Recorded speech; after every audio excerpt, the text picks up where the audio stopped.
Unlisted stock ऐसा financial instrument है जो फॉर्मल एक्सचेंज पर ट्रेड नहीं होता है।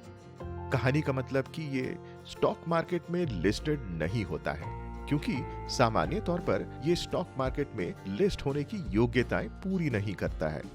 ऐसे में सवाल उठता है कि आखिर अनलिस्टेड स्टॉक्स की ट्रेडिंग कहां होती है। अनलिस्टेड स्टॉक्स की trading over the counter OTC market में होती है, इसीलिए इसे OTC स्टॉक्स या OTC सिक्योरिटीज भी कहा जाता है। और अनलिस्टेड स्टॉक्स की खरीद बिक्री के लिए मार्केट की डीलर्स की जरूरत होती है।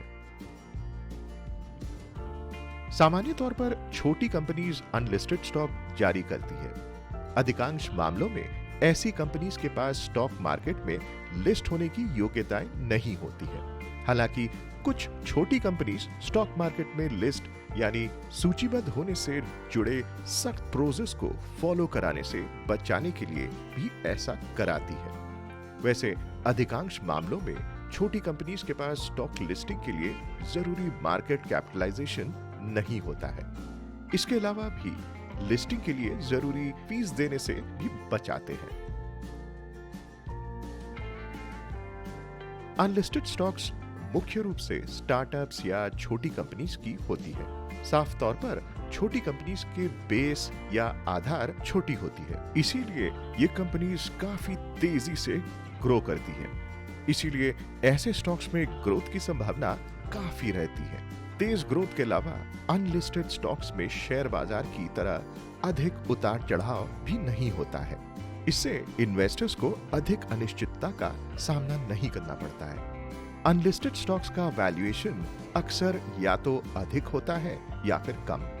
ऐसे में अगर आप भाग्यशाली हैं या फिर आपने उस कंपनी में अच्छी स्टडी कर रखी है, तो आपको अंडर वैल्यूएशन वाले अनलिस्टेड स्टॉक्स भी मिल सकते हैं। इस तरह कुछ समय बाद उस स्टॉक्स को बेचने पर आपको अच्छा मुनाफा हो सकता है।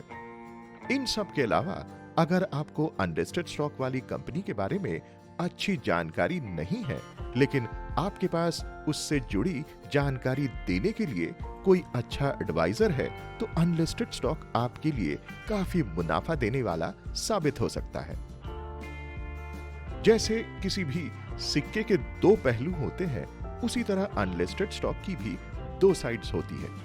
इमरजेंसी पड़ने पर अगर आपको पैसे की जरूरत है और आप अपने अनलिस्टेड स्टॉक को बेचकर जल्दी पैसा लेना चाहते हैं, तो आपको यहां झटका लग सकता है, क्योंकि अनलिस्टेड स्टॉक में लिक्विडिटी कम होती है। इसीलिए उन्हें कैश में कन्वर्ट कराना थोड़ा कठिन होता है। अनलिस्टेड स्टॉक्स पर होने वाली कमाई पर अधिक टैक्स भी देना पड़ता है। यहाँ ये जानना जरूरी है कि लिस्टेड स्टॉक की तुलना में अनलिस्टेड स्टॉक के लिए आपको अधिक टैक्स देना पड़ता है। अनलिस्टेड स्टॉक्स में ट्रांसपेरेंसी यानी पारदर्शिता का भी थोड़ा अभाव होता है। इन्वेस्टर्स को अनलिस्टेड स्टॉक्स की संबंधित सटीक और करंट जानकारी जल्दी नहीं मिल पाती है, जबकि लिस्टेड स्टॉक्स के केस में इन्वेस्टर्स को हर करंट जानकारी होती है और इसका प्रोसेस भी काफी आसान है। अनलिस्टेड स्टॉक्स की करंट जानकारी नहीं होने के कारण इन्वेस्टर्स कंपनी से जुड़े डेवलपमेंट से रूबरू नहीं हो पाते हैं। कभी-कभी कंपनी के नुकसान में जाने की ये सबसे बड़ी वजह भी बन जाती है। अंत में कहा जा सकता है कि आपको किसी कंपनी के अनलिस्टेड स्टॉक में तभी इन्वेस्ट करना चाहिए जब उस कंपनी की सभी हकीकतों से आप वाकिफ हो। अगर आप उस कंपनी की ग्रोथ के बारे में आश्वस्त नहीं हैं, तो आपको उसके अनलिस्टेड स्टॉक में इन्वेस्ट नहीं करना चाहिए। सच्चाई यह है कि अनलिस्टेड स्टॉक इशू कराने वाली कंपनीज छोटी होती है और ग्रोथ के लिए उन्हें पैसे की जरूरत होती है। ऐसे में अगर आप लॉन्ग टर्म इन्वेस्टर है, तो अनलिस्टेड स्टॉक आपके लिए काफी मुनाफा का सौदा साबित हो सकता है। लेकिन अगर आपको तुरंत मुनाफा चाहिए, तो फिर आपको अनलिस्टेड स्टॉक में इन्वेस्ट नहीं करना चाहिए। सिक्योरिटीज मार्केट में निवेश बाजार जोखिमों के अधीन है। निवेश से पहले सभी संबंधित दस्तावेजों को ध्यान से पढ़ें।